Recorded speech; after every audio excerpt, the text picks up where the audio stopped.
새 아침을 우리에게 주셔서 감사합니다. 또 새해 주님이 이전에 함께 하셨던 것보다 더 크신 은혜로 우리 함께 하시고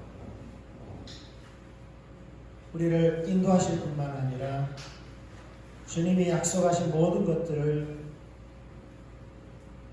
한 해 가운데 이루어 주시고 주님의 영광만을 나타내시옵소서. 시간도 우리가 주님 앞에 나아갑니다. 우리 예배를 받으시옵소서. 주님만 찬양받게 합당하십니다. 주님 홀로 영광 받으시옵소서. 감사합니다. 예수님의 이름으로 기도했습니다. 아멘. 우리 거제 일회교회의 신년 주일 예배 함께 하신 한 분 한 분을 예수님의 이름으로 축복합니다. 우리 찬양하면서 예배로 하나님 앞에 나아가겠습니다.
주는 길을 만들어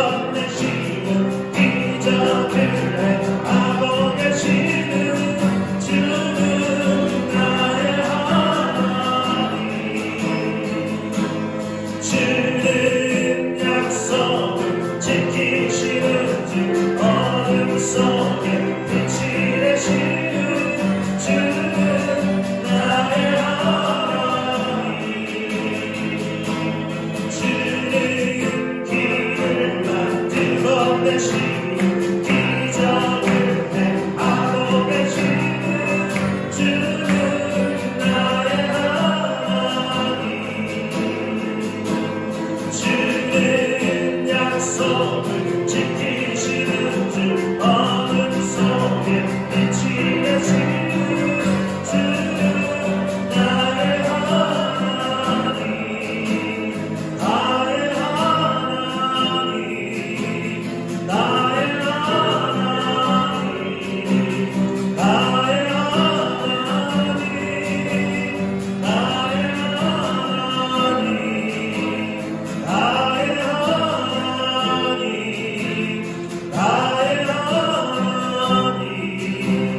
나의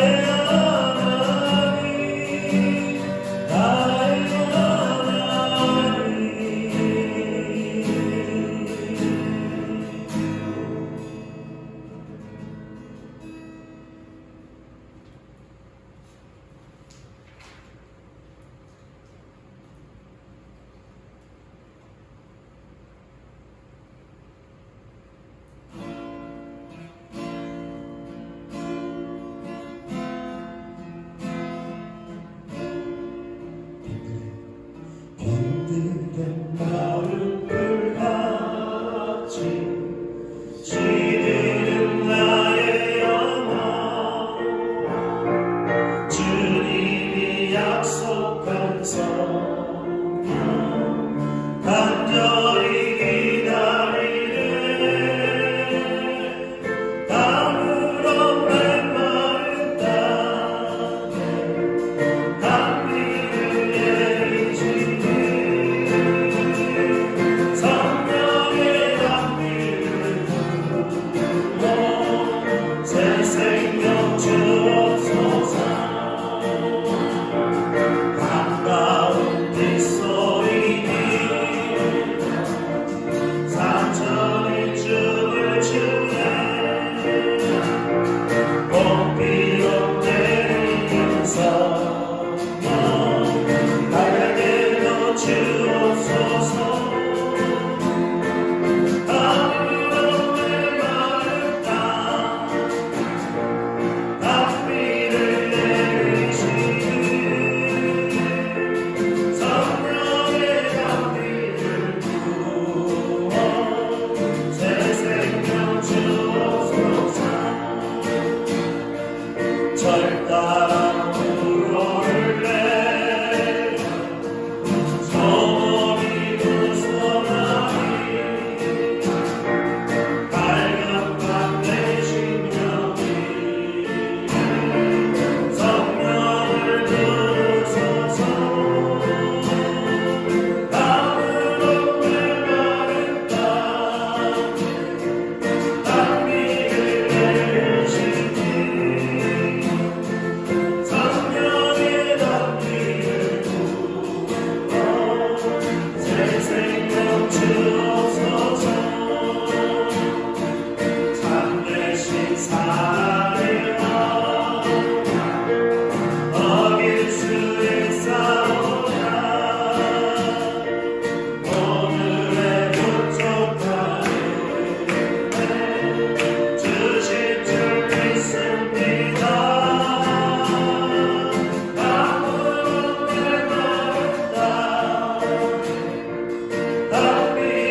내가 겸손히 주 앞에 나옵니다. 주는 선하고 언제나 동일하시니 내가 겸손히 주 앞에 나옵니다. 주는 강하고 언제나 동일하시니 내가 겸손히 주 앞에 나옵니다. 주는 선하고 언제나 동일하시니 내가 겸손히 주 앞에 나옵니다. 나의 연약함과 모든 죄 아시는 주님, 나의 모든 것 다하여서 경배합니다. 나의 연약함과 모든 죄 아시는 주님, 나의 모든 것 다하여서 경배합니다. 나를 부르신 주를 사랑합니다. 주님을 경배합니다. 나를 부르신 주를 사랑합니다. 나의 모든 것 대신 주님을 소리 높여 찬양합니다. 나의 연약함과 모든 죄 아시는 주님, 나의 모든 것 다하여서 경배합니다. 나의 연약함과 모든 죄 아시는 주님, 나의 모든 것 다하여서 경배합니다. 나를 부르신 주를 사랑합니다. 온 마음 다하여 주님을 경배합니다. 나를 부르신 주를 사랑합니다. 나의 모든 것 대신 주님을 소리 높여 찬양합니다. 나를 부르신 주를 사랑합니다. 온 마음 다하여 주님을 경배합니다. 나를 부르신 주를 사랑합니다. 나의 모든 것 대신 주님을 소리 높여 찬양합니다.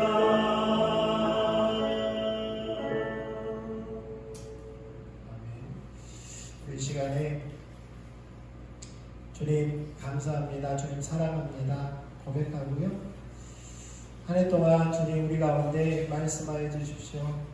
우리가 그 말씀의 빛을 따라 뒷불 따라 그 인도를 따라가겠습니다.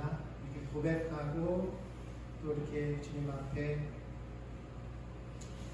결단하는 그런 기도를 드리고 말씀 나누겠습니다. 같이 기도하겠습니다. 하나님 아버지 감사를 드립니다.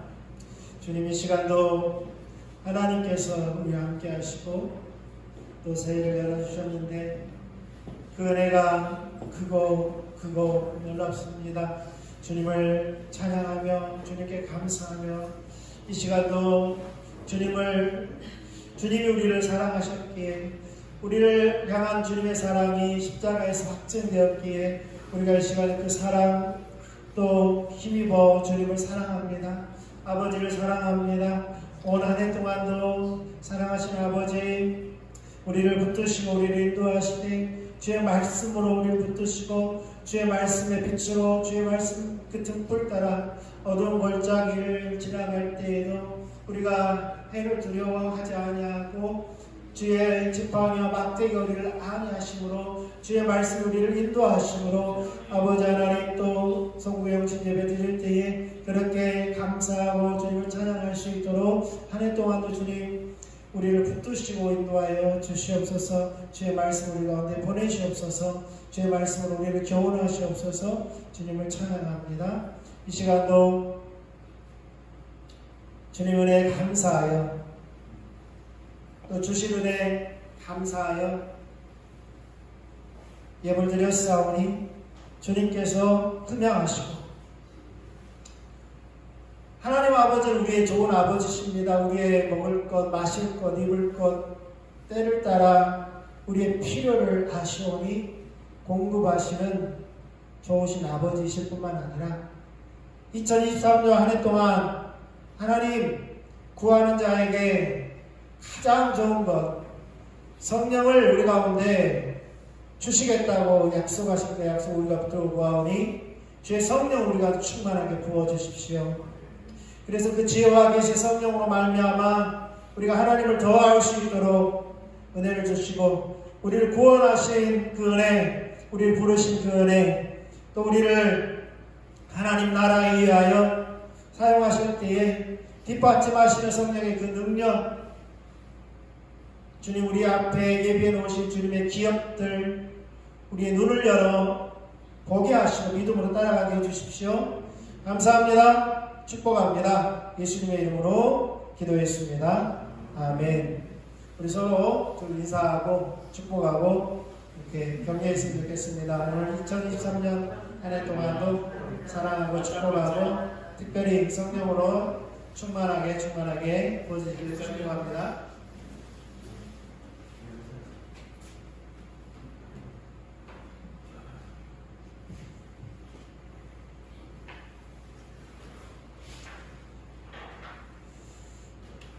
예, 우리 거제 일회교회 예배 형식은 주보에 나온 대로 그냥 이렇습니다. 이렇게 생소하시더라도 저희 예배 형식이 이러니 하늘나라에 있는 예배 형식이 없더라고요. 그냥 처음부터 끝까지 찬양만 있더라고요. 네, 처음부터 끝까지 우리도 찬양만 하면 좋겠는데 이 땅에 사는 동안에 또 주님 은혜 감사해서 또 드리는 그 예물 하나가 봉헌하고 또 주님이 또 한 주간도 우리에게 어떻게 말씀하실지 인도해 가실지 우리가 또 이 시대를 향한 주님의 마음이 어떠할지를 말씀을 통해서 그 길을 보고 배우는 시간을 가져야죠. 이 땅에 사는 동안에는. 그러나 하늘나라에서는 우리가 하나님 나라에서는 이사야서 6장에도 나오고 그리고 요한계시록 4장 5장을 통해서 보면 알 수 있지만 예배 형식이 없어요. 그냥 처음부터 끝까지 찬양과 경배가 있어요. 다윗도 그래서 레이지파즘에서 찬양 팀을 세워서 1년 365일 한 시간도 빠짐없이 돌아가면서 로테이션으로 찬양과 경배만을 드리는 해망과 아삭과 누구죠? 한 사람? 메단인가요? 그렇게 크게 세 팀을 나누어서 그 언약궤를 모셔놓고 번제를 드리는 성전 말고 언약궤만 따로 이렇게 모셔놓고 다윗의 성에 언약궤를 모셔놓고 그렇게 예배를 찬양을 드린 것을 우리가 역대상을 통해서 볼 수 있죠. 그렇게 우리가 찬양만 드리면 좋겠는데 또 부족하지만 하나님께서 말씀을 대하라고 세우셔서 말씀을 대하라고 하나님 말씀 보겠습니다. 이사야서 43장입니다. 이사야서 43장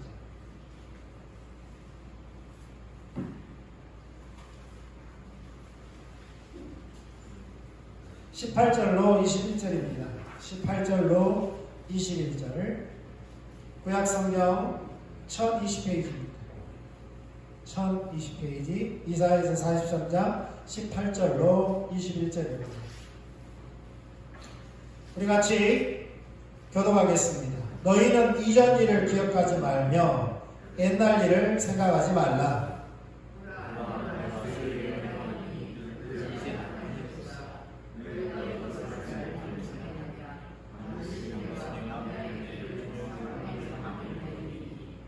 장차 들짐승 곧 승냥이와 타조도 나를 존경할 것은 내가 광야의 물을 사막에 강들을 내어 내 백성 내가 택한 자에게 마시게 할 것입니다. 이 백성은 내가 나를 위하여 지었나니 나를 찬송하게 하려 하십니다. 아멘. 우리는 작년부터 하나님의 나라를 살펴보고 있습니다. 하나님께서 태초에 당연히 하나님의 나라의 개념은 하나님의 통치라고 말씀드렸습니다. 하나님의 다스림. 하나님의 주권이 미치는 것이 하나님의 나라죠. 그래서 우리나라에도 우리나라가 아닌 곳이 있습니다. 우리나라 영토 안에도 우리나라 아닌 곳이 있어요. 그것은 뭐냐면 각국의 대사관이나 특별히 미국 기지나 이런 곳은 대한민국 영토가 아닙니다. 한국 땅에 있죠. 거기는 미국 영토예요. 미국 대사관 미국 영토입니다. 그래서 미국 대사관을 침범하면 미국을 침범하는 곳으로 간주해서 전쟁이 일어나는 거예요. 네. 마찬가지로 대한민국 공간이 있는 곳에는 그곳은 대한민국입니다. 네. 하나님의 주권이 미치는 것이 하나님의 나라인 거예요. 근데 하나님 주권이 미치지 않은 곳이 있나요? 없죠. 하나님은 아니 계신 곳이 없어요. 통치하지 않은 곳이 없습니다. 다만 하나님께서 이 땅에 건설하시고자 하실 때 하나님의 나라를 그 통치권을 누구에게 줬습니까? 아담과 하와에게 줬죠. 근데 아담과 하와가 그것을 내팽개쳤어요. 잃어버렸어요. 그러니까 잃어버린 왕국이 된 거죠. 하나님이 잃어버린 게 아닙니다. 하나님이 포기하신 게 아니에요. 하나님이 빼앗긴 게 아니에요. 사람 안에 준 통치권을 빼앗긴 거예요. 누구에게요? 사단이 그러죠. 예수님 시험할 때 나도 넘겨받은 것인데 내가 너에게 준다 라고 하죠. 예수님 시험하면서 나에게 절을 하고. 누구에게 넘겨받은 거예요? 아담에게 넘겨받은 거죠. 그래서 공중의 권세자가 된 겁니다. 하나님께서 아담에게 주신 그 통치권은 에덴 동산에 국한하지 않았습니다. 하나님께서 사람을 지으신 모든 우주에 국한합니다. 그래서 공중의 권세자가 된 거예요. 아담이 갖다 바쳤어요. 네. 사실은 불법이죠. 불법으로 탈취한 거죠. 거짓으로 탈취한 거잖아요. 무효입니다. 그런데 에베소서 로마서 6장에 보면은 누구에게든지 순종하는 자의 종이 된다는 것입니다. 누구의 말에든지 순종하는 자의 종이 된다는 것입니다. 그러니까 아담이 사단의 말에 순종했기 때문에 사단의 종이 된 거예요. 에베소서 2장에 보면은 그때 너희가 누구를 따랐다고 그러세요? 누구를 따랐어요? 공중의 권세 잡은 자, 악한 영을 따르는 거예요. 본질상 진노의 자식이 되어버립니다. 본질상 진노의 자식. 그래서 아담의 후손으로 태어난 모든 사람들은 죄 가운데 태어나고 전적인 타락이 죄 가운데 태어날 뿐만 아니라 누구의 종으로 태어나는 거예요? 노비의 자식은 누구예요? 노비입니다. 종의 자식은 자국 종이에요. 그래서 대대가 누구의 종이 되는 거예요? 사단의 종, 죄의 종이 사망 안에 갇힌 거예요. 네. 그 영향력이 누구에게 미친 거예요? 사람에게 미친 거고. 사람과 관계된 뭐에도 미쳤어요? 만물에도 미쳤어요.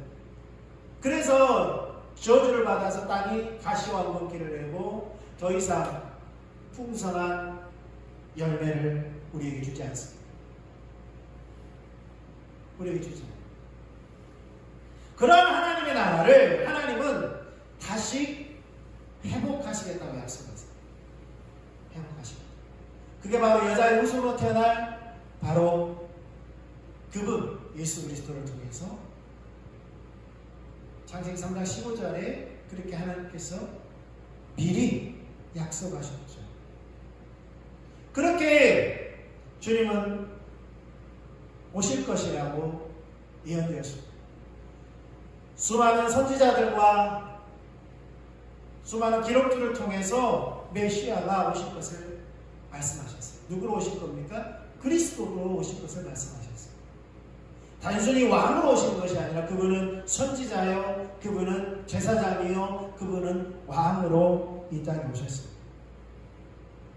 그래서 우리가 12월 25일 날 바로 그리스도가 약속대로 오셨다라고 그렇게 선포했죠.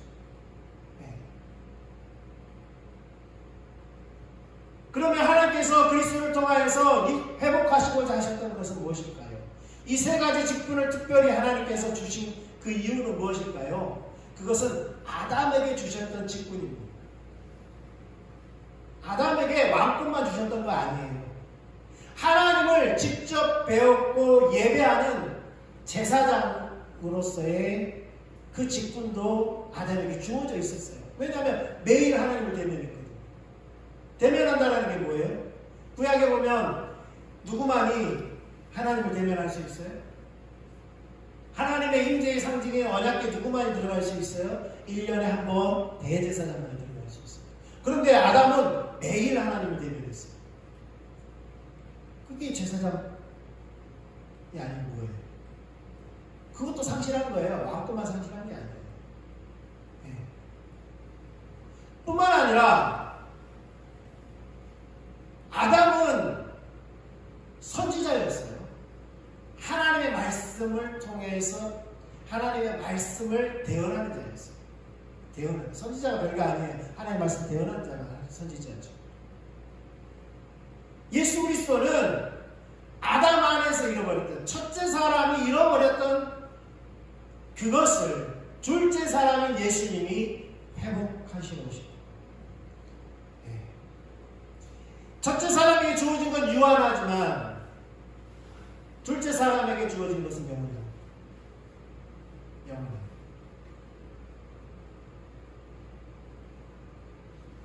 그래서 예수 그리스도는 바로 그리스도로 오신 거예요. 기름 부으셔서 하나님의 그 세 가지 직분을 받아가지고 오신 거예요. 뿐만 아니라 우리가 베드로 전서 2장 9절에 보면 너희는 왕이요 제사장이요 그리고 아름다운 덕을 선전하는 자들이라고 했어요. 누구에게요? 성도에게. 이 땅에 구원받은 성도에게 너희는 왕이요 너희는 제사장이요 너희는 주님이 뭐요? 아름다운 덕을 선전하게 하는 자들이라고 했어요. 그럼 이 세 가지 직분이 누구에게 있어요? 오늘 우리에게 있는데 구원받은 자들에게 있는 거예요. 구원받은 자들에게 있는 거예요. 누가 안수한다고 사도가 되는 게 아니에요. 네. 어떤 단체에서는 안수해서 사도로 세운다고 그러더라고요. 그런다고 되는 게 아니에요. 이미 구원받은 성도는 하나님께서 누구를 보내세요? 예수님을 보내죠. 이 직분을 주어서 보내셨죠. 아버지께서 나를 보낸 것 같이 나도 너희를 보내노니 뭘 줘서요? 이 직분을 주셨어요. 네. 그런데 오늘 우리는 새 아침을 또 새해 새 아침을 맞이했는데요. 사도 바울이 그랬던 것처럼 이미 잡은 것이 아니라 그것을 잊어버리고 그러니까 어제 받았던 그 은혜를 잊어버리고 이제 뭘 향해서 가자고요? 아직 주어지지 않는 그 은혜를 향해서 가자는 거예요. 오늘 이사야는 우시야가 죽던 해에, 이사야 1장에 보면 우시야가 죽던 해에 소명을 받습니다. 여러분, 이사야가 활동하던 시대에는요, 이스라엘이 사회, 정치, 문화, 경제적으로 가장 왕성한 시기였어요. 여러분, 솔로몬 때보다 훨씬 더 왕성한 시기였어요. 하나님께 드렸던 예물을 보세요. 하나님께 드렸던 제사를 보세요. 그 어느 때보다 성대했고요. 그 어느 때보다 정성을 들여서 하나님께 예배했어요. 근데 하나님은 뭐라고 그랬어요? 이 소돔의 자식들, 고모라의 자식들이라고 했어요. 백성들이라고 했어요. 소도 주인을 알고, 그런데 너희는 나를 아버지라 하면서도 패역한 자식이라고 했어요. 아니요, 예배는 가장 성대하게 드렸다니까요. 그 시대에. 에레미야를 보면 에레미야와 이사야는 거의 비슷한 시기인데 에레미야가 좀 뒤에 있어요. 에레미야 초기에는 시바에서, 원방에서 향품을 가져다가, 여러분, 관제를 드릴 때에, 번제를 드릴 때에, 관제가 따로 있는 것이 아니라 번제를 드릴 때에 포도주를 부은 것이 관제입니다. 따로 드리는 것이 아니라, 소제도 따로 드리는 것이 아니라 번제를 드릴 때에 가루를 태워서 드리는 게 소제예요. 그런데 이 관제를 드릴 때에 포도주를 따는 것이 아니라 값비싼 향기로운 향품을 가져다가 부었어요. 그러니까 얼마나 향기로운 냄새가 나겠어요. 하나님 받으세요. 그럼 왜 그렇게 드렸을까요? 하나님 받으실 것을 그렇게 믿고 드린 거죠. 여러분, 헌금 왜 드리세요? 오늘 헌금하셨죠? 헌금 왜 드리세요? 하나님 받지도 않고 왜 드리세요? 하나님 받으신 걸 믿고 드리는 거잖아요. 예배 왜 나오셨어요? 찬송 왜 하세요? 하나님이 받으실 걸 믿고 하잖아요. 그럼 이스라엘 시대에는 그럼 하나님 받으실 걸 믿지도 않고 그렇게 했을까요? 근데 하나님 보시기에는 껍데기뿐이에요. 예배가 아니었다는 거예요. 그래서 하나님께서 이사야에게 눈을 열어서 가장 먼저 보게 한 것이 뭔지 아세요? 하늘나라의 예배였어요. 이사야 6장을 보세요. 이사야 6장을 보면 스락들이 드리는 그 예배, 그 예배를 보고 이사야는 자신의 입술이 부정한 것을 알았어요. 이사야는 죄를 짓는 사람이 아니었어요. 다른 사람들과 같이 죄를 짓는 그런 사람이 아니었어요. 이사야는 누구보다도 도덕적으로 깨끗한 사람이었어요. 그러니까 보세요. 제가 하는 게 아니고 이사야 6장을 보면은 하나님께서 그 예배를 보게 하고 그 예배를 보는 즉시 진정한 예배가 저거구나. 자신일 뿐만 아니라 지금 유다 백성들이, 이스라엘 백성들이 드리고 있는 예배는 입술뿐인 예배라는 것을 아는 거예요. 그러니까 이렇게 말합니다. 내가 거룩하신 하나님을 배웠다 라고 하면서 내가 입술이 부정한 백성들 가운데서 입술이 부정하다. 이사야가 회개할 것은 입술이 부정한 것뿐이었어요. 그것은 입으로 죄를 졌다 그 말이 아니에요. 자기가 입술뿐인 예배를 드렸다라고 고백하는 거예요. 입술뿐인 예배를 드렸다는 거예요. 그게 뭐야? 형식적인 예배만 드렸다는 거예요. 이사야 보면 너희가 마당만 밟고 간다라고 했죠. 그 말이에요. 너희가 초하루에 예배를 드리고 안식일을 지키고 그 다음에 모든 절기를 다 지키고 화려한 성대한 정성스러운 예물을 드려도 그것은 껍데기뿐이라고 하나님께서 그렇게 책망하셨던 이유가 그거예요. 그러니까 이사야는 그 상징적인 언어, 입술이 부정하다 그 말은 입술이 입술뿐이 예배를 드렸다 그 말입니다. 그러니까 하나님께서 그렇게 회개하는 이사야의 입술에 제단 숯불을 가져다가 그 스락 중에 하나가 입에 대니까 입 정화해졌다라고 하죠. 용서받았다. 회개하는 용서받았다. 그러니까 그 다음에 뭐가 열리냐면요. 하나님께서 대화하시는 성부, 성자, 성령 하나님께서 회의하시는 그 내용이 이사야의 귀에 들려요.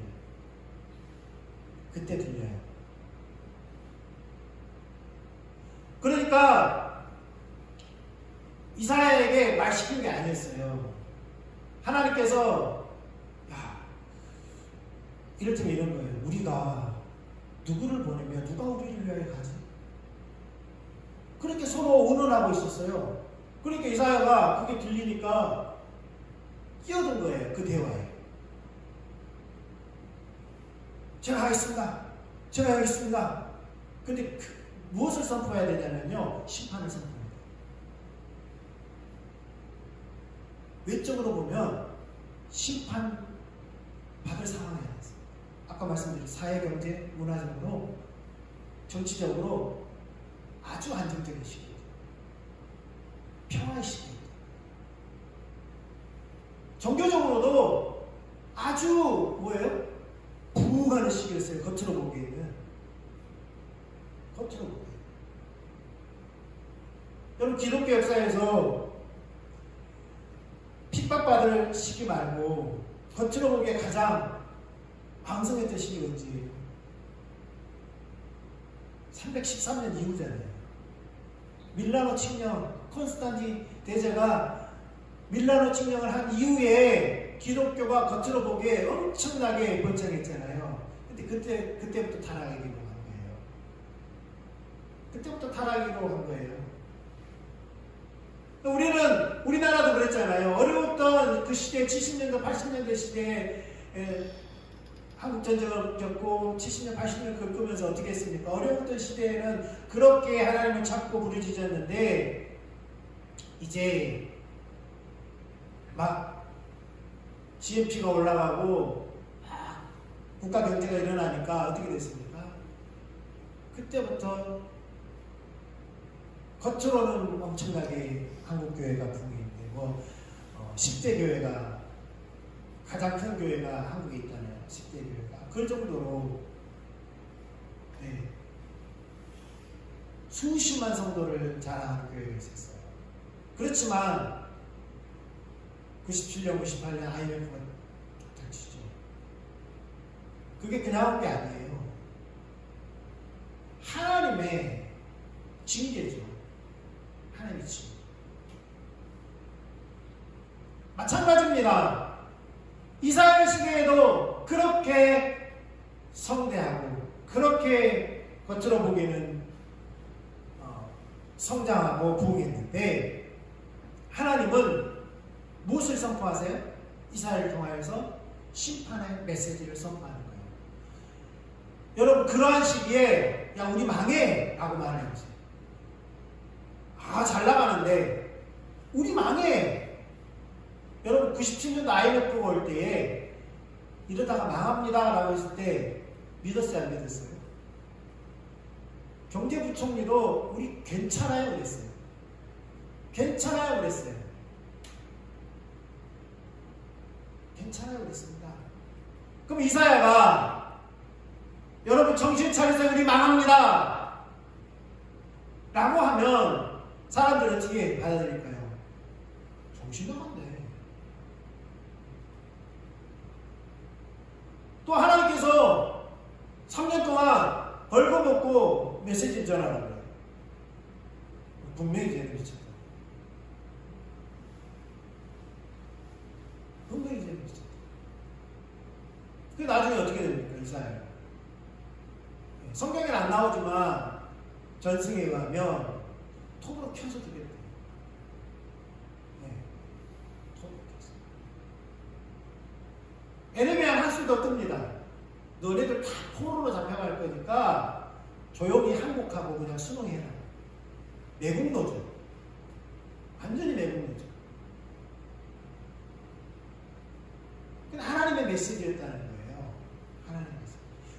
메시지를 이사야가 겁도 없이 손을 든 거예요. 제가 나갔습니다. 제가 전하겠습니다. 과거에 하나님의 심판의 메시지는 회개하면 바로 하나님께서 돌이키셔서 어떻게 용서하시고 다시금 바로 회복해 주셨어요. 그런데 이사야의 메시지, 에레미야의 메시지는 어떻습니까? 70년 후에나 회복이 가능합니다. 요원한 거죠. 70년이 여러분 짧지 않습니다. 여러분 일제 36년이 짧았을 것 같아요. 피말랐겠죠. 네, 피말랐겠죠. 그 광복을 보지 못하고 돌아가신 분이 한두 분이 아니죠.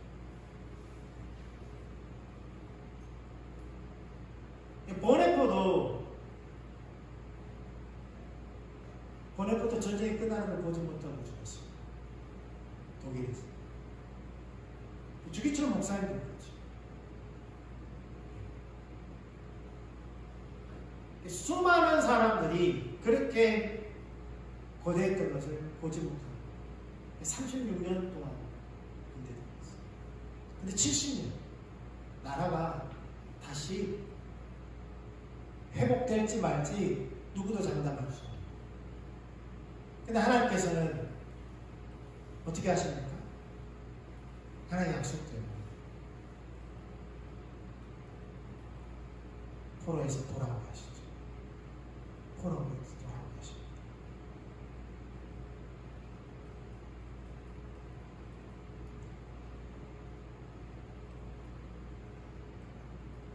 (70년에) 대해서 설명하면 이야기가 길어지기 때문에 그래서 생략하겠습니다.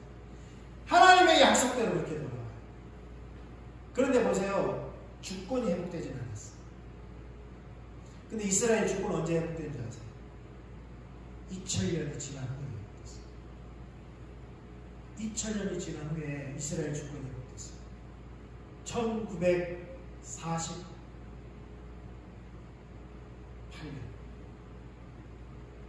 1948년에 이스라엘이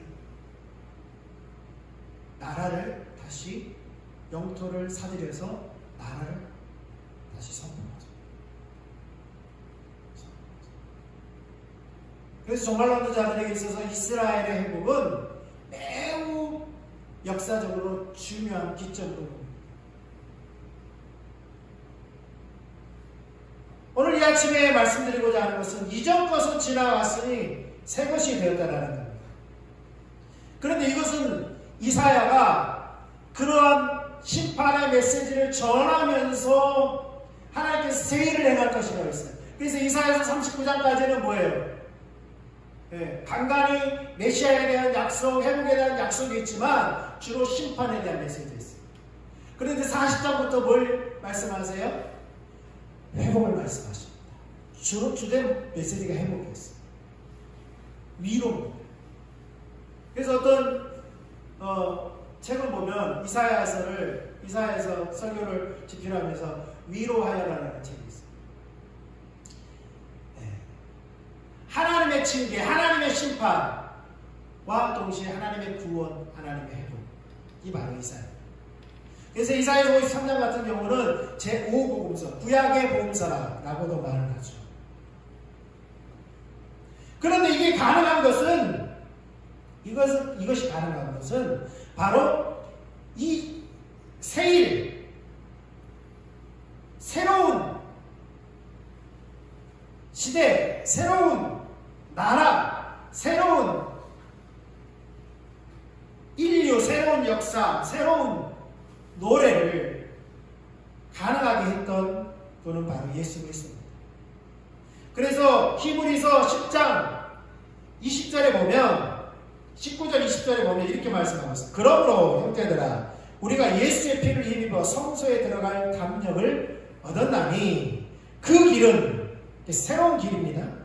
우리를 위하여 휘장 가운데로 열어놓으신 새로운 산 길이요. 휘장은 곧 그의 육체입니다. 예수님께서 십자가에 자신의 육체를 찢으셨어요. 찢기셨죠. 어디로 가는? 하늘 지성소로 가는 그 길을 열어놓으셨어요. 새로운 길을 열어주셨어요. 이제. 그래서 예수님을 통해서만이 하늘 지성소로 나아갈 수 있습니다. 그래서 우리가 예수님의 이름으로 기도하는 거예요. 예수님의 이름으로 예배하는 거예요. 예수님의 이름으로 해야 이것이 누구에게 상달돼요? 하나님께 상달되는 거예요. 아버지께 상달되는 거예요. 왜요? 예수님의 육체로 그 길이 나 있기 때문에. 육체.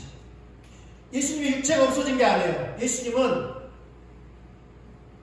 못 박힌 손, 못 박힌 발, 창자국 난 허리, 가시관 쓴 그 자국 그대로 부활하셨어요. 그래서 도마에게 만져봐라 그랬어요. 만져봐라 그랬어요. 그런데 부활하신 그 예수님은 그 몸을 가지고 부활하셨지만 전혀 다른 성질의 몸을 가지고 부활하셨어요.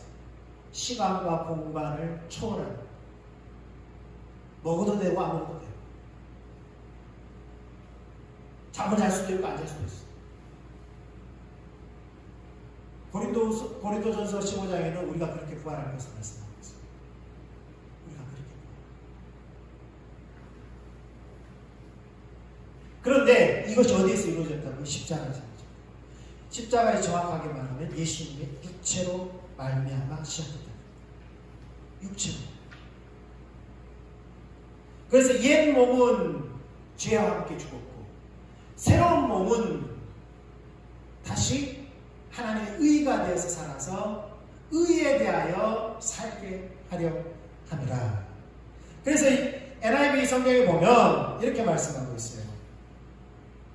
We have confidence to enter the most holy place by the blood of Jesus. 그러니까 우리는 가지고 있습니다. 뭘 가지고 있냐면 확신을 가지고 있습니다. 뭘 가지고 있다고요? 확신. 여러분, 그래서 구원의 확신이 중요한 거예요. 구원의 확신이 없으면 한 발자국도 나갈 수 없어요. 한 발자국도 나갈 수 없어요. 예수님의 피로 말미암아 하늘 지성소 most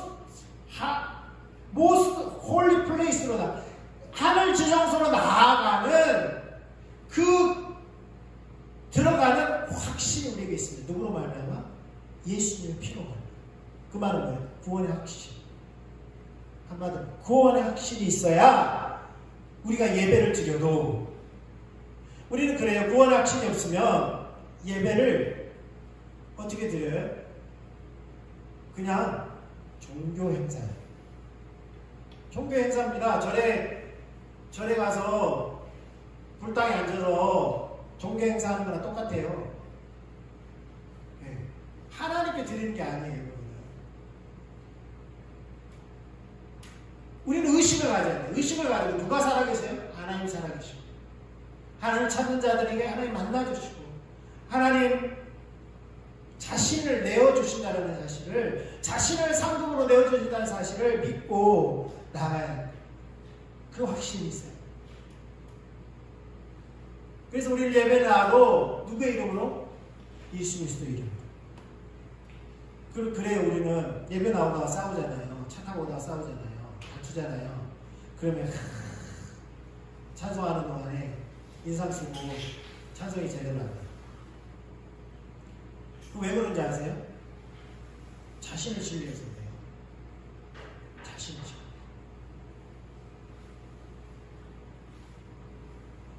나의 상황과 삶과 없이 하나님 찬양밖에 앞당하십니다. 아멘. 그러면 하나님 그분께 예배에 나가야 돼요. 회개하고 하나님께 나가는 거예요. 어떤 사람은 기독교인들이 참 편리하다. 죄 지어놓고 회개하고 그냥 끝난다. 여러분, 그것이 그냥 의식적으로 형식적이면 문제가 있지만, 우리 하나님 앞에 진실함으로 회개한다면 저는 미쁘시고 우러서 우리의 모든 죄를 깨끗게 하실 것을 믿으시기 바랍니다.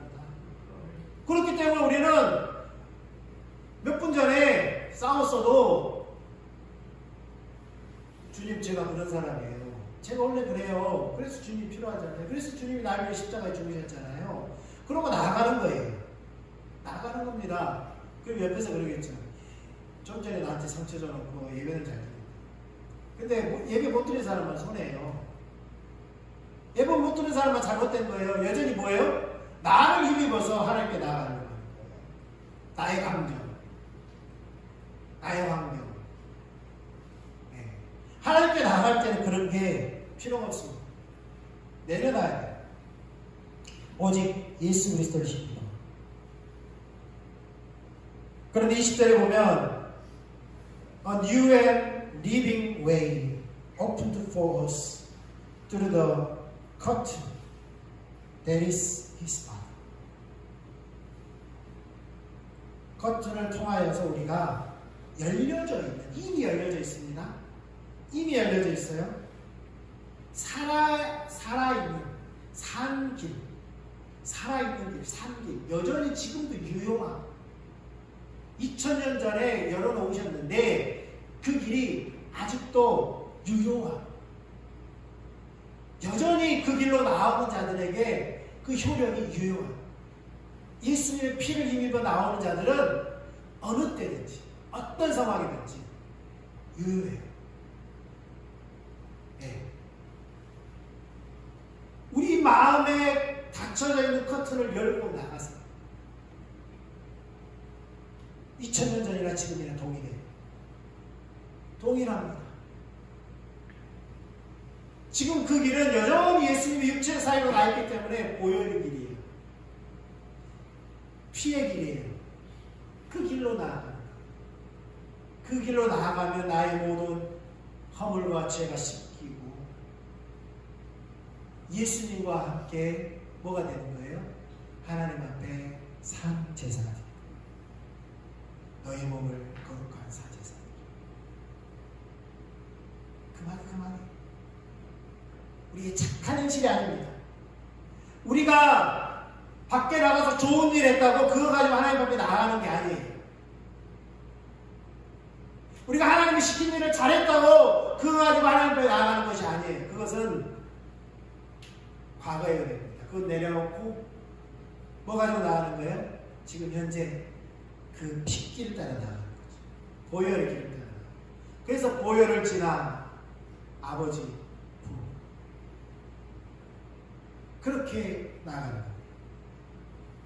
그런 자에게 열리는 것이 뭡니까? 새로운 시대입니다.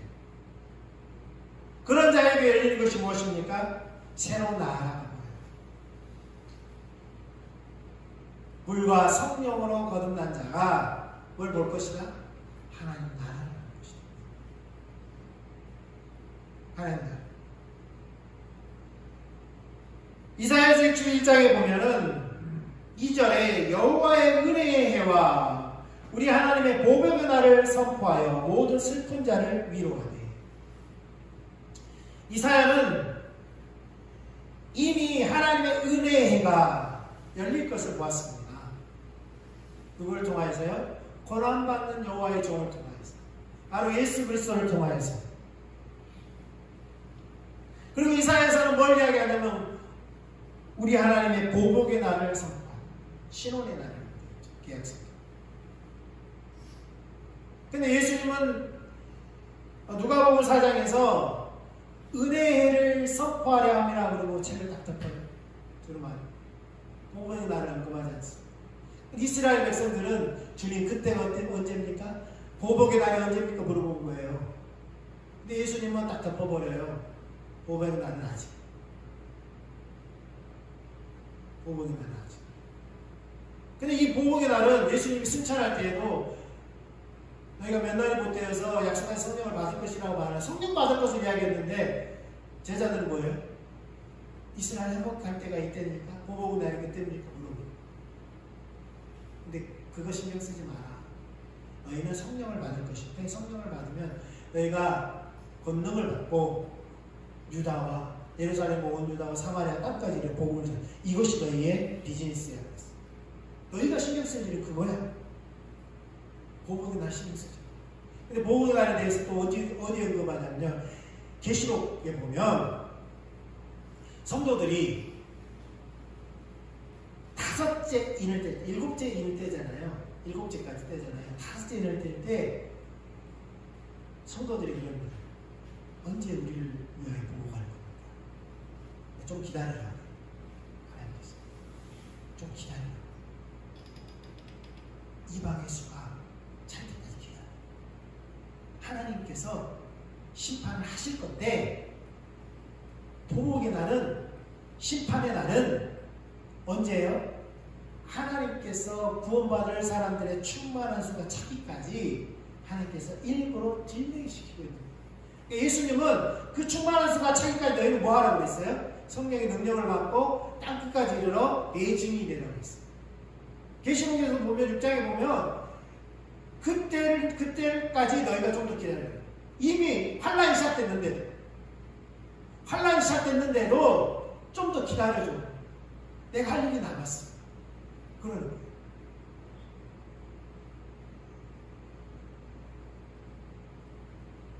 주님께서 새해를 열으셨습니다. 아멘. 새해에 우리가 관심 가져야 될 것은 뭡니까? 주님께 제자들에게 말씀하십니다.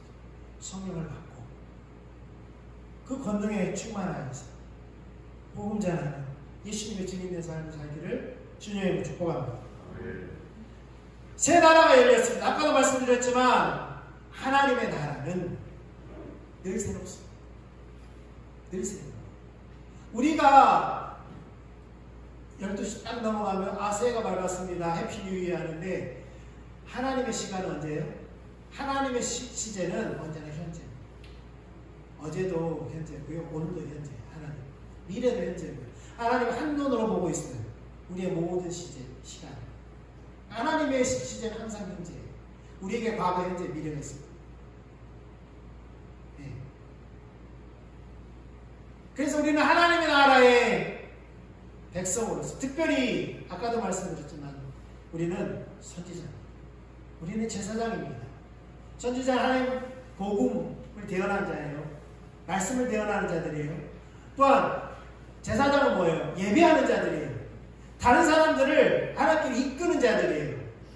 또 치유하는 자들이에요. 서로를 위해서 그렇게 기도해야 해요. 서로를 위해서. 물론 하나님께서 은사를 주신, 각자의 은사를 주신 그대로 또 순종해야 될 것이 맞지만 우리가 세 가지죠. 그리고 우리는 이미 로얄 패밀리예요. 로얄 패밀리. 아멘. 예수님의 형제예요. 로얄 패밀리죠. 예수님과 함께 왕노릇 할 거예요. 예수님도 왕권을 잠시 내려놨어요. 우리도 왕의 권리를 행사하는 자들이 아니라 이미 우리는 왕권을 가진 자들, 왕의 권리는 나중에 행사할 거예요. 그리스도와 함께 왕노릇 할 거예요. 아멘. 그때를 기다렸어요.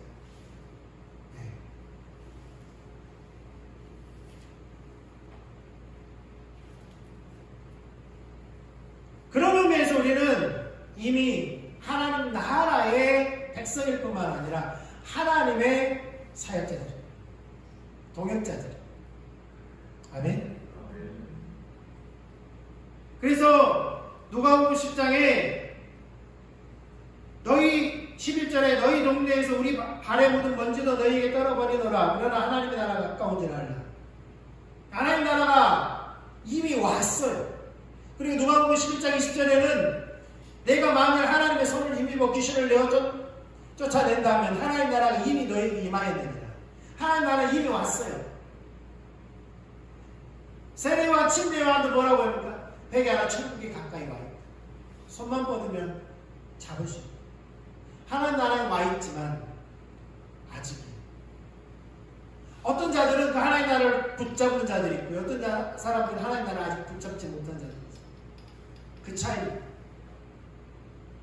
어떤 자들은 마음에 하나님 나라가 와 있지만 어떤 자들은 하나님 나라가 와 있지 않는 자들이 있어요. 그 차이입니다. 근데 하나님 나라 이미 와 있어요. 아멘.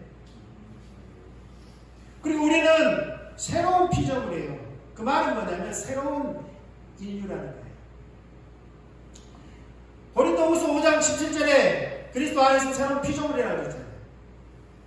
이것은 창세기에 하나님께서 흙으로 사람을 지으신 그것을 예수님의 피로 우리를 뭐 했어요? 새롭게 지었습니다. 새롭게 태어났어요. 예수님 안에서.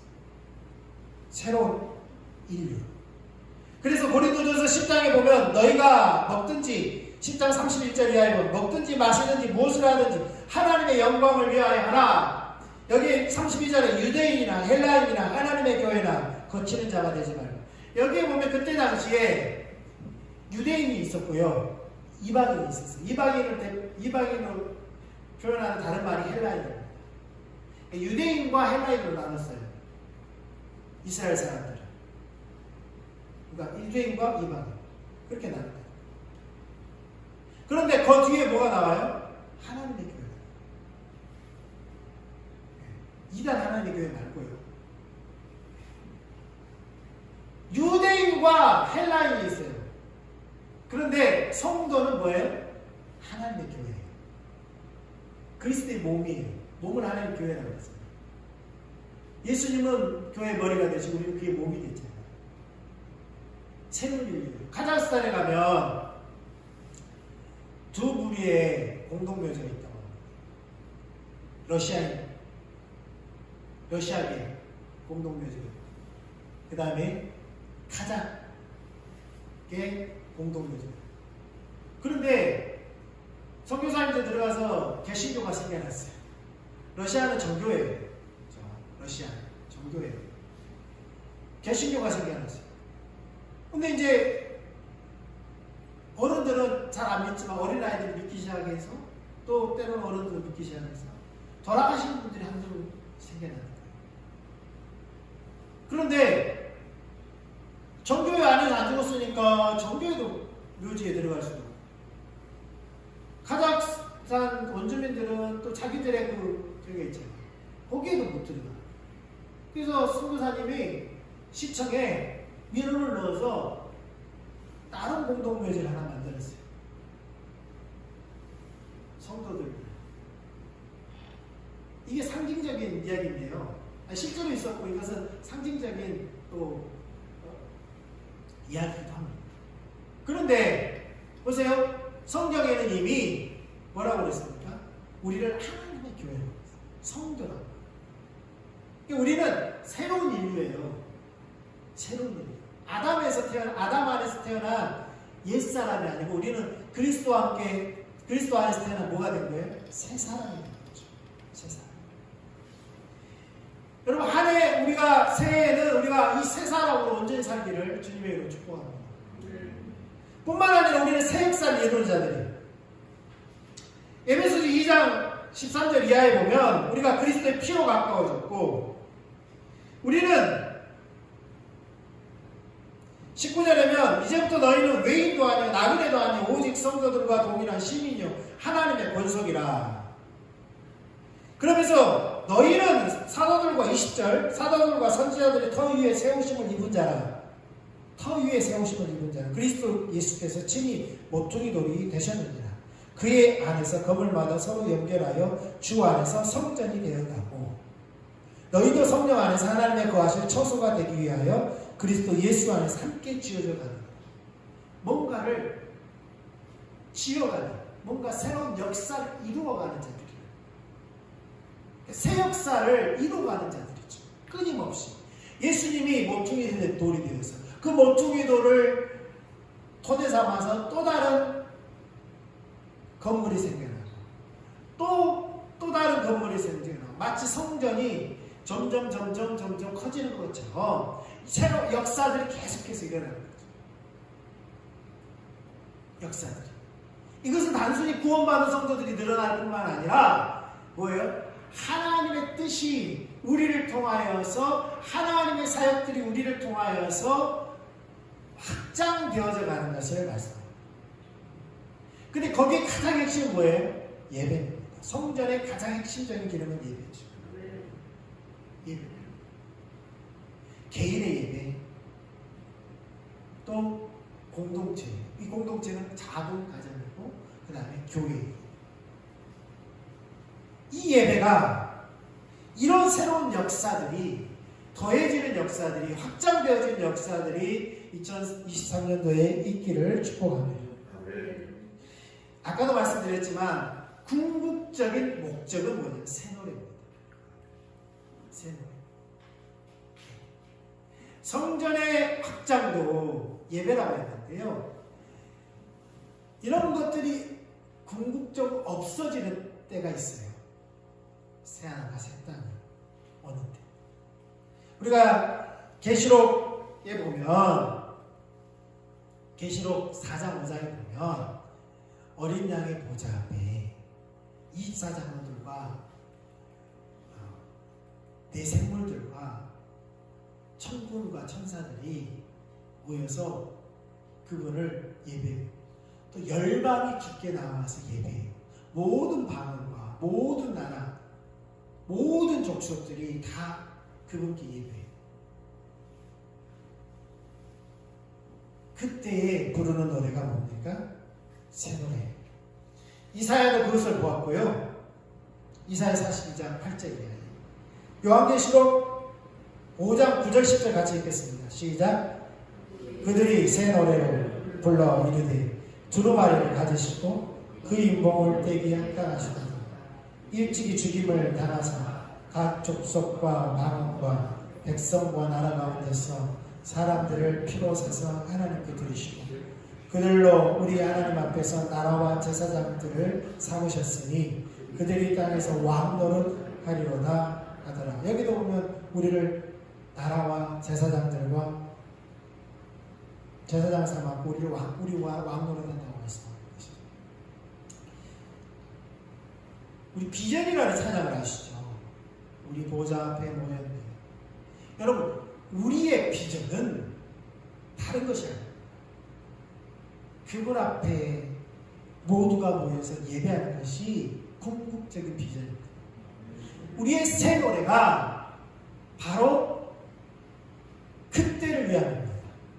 그런데 다윗도 그랬고 이사야도 그랬고 요한에게도 보여줬던 그 이유가 뭡니까? 그때 가서 하면 되지. 그때 이제 모여라 우리 하자 그렇게 하면 되잖아요. 근데 왜 보여주시냐는 거예요. 이 땅에서 우리가 그 노래를 하라는 겁니다. 이 땅에 있는 동안 우리가 그 노래를 미리 하라는 겁니다.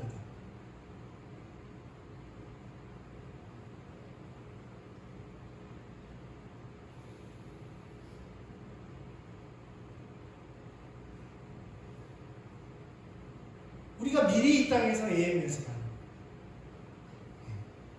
우리는 이미 로얄 패밀리고요. 이미 우리는 그리스도 앞에서 예배하는 자들이에요. 그 어린 양의 보좌에서 이미 예배하고 있어요. 하나님의 시제는 항상 현재라고 했잖아요. 우리는 지금 여기 있지만 하나님 보시기에 우리의 여기 있는 우리가 이미 여기에 가 있어요. 그래서 우리를 그리스도와 함께 하늘에 앉히사. 우리는 어디에요? 주소가 하늘에 있어요. 우리는 이미 그리스도와 함께 하늘에 앉아있는 자들이에요. 2023년도는 그 의무뿐만 아니라 그 권리를 누리는 성도들이 되기를 주님의 축복합니다. 욕심이 많아서 많이 있었는데 우리 기도하고 마치도록 하겠습니다. 우리 서로를 향해서 손을 들고 좀 축복하면서 기도했으면 좋겠습니다.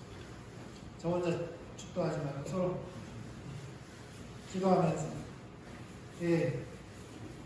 새로운 해에 하나님 나라의 백성들로서 하나님 나라의 사역자들로서 새 역사를 이루고 새 노래를 불러서 주님 앞에 섰을 때 자기 때 칭찬받는 종들 되게 해달라고 그렇게 서로 좀 축복하면서 제가 마무리 기도하겠습니다.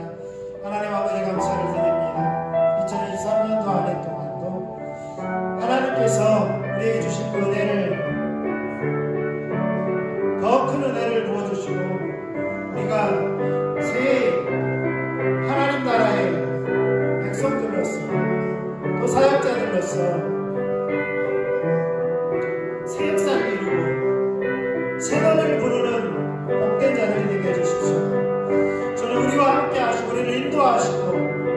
임하여 주시옵소서. 한 분 한 분을 예수님께 축복합니다. 주님 감사를 드립니다. 주님 역사하여 주시옵소서.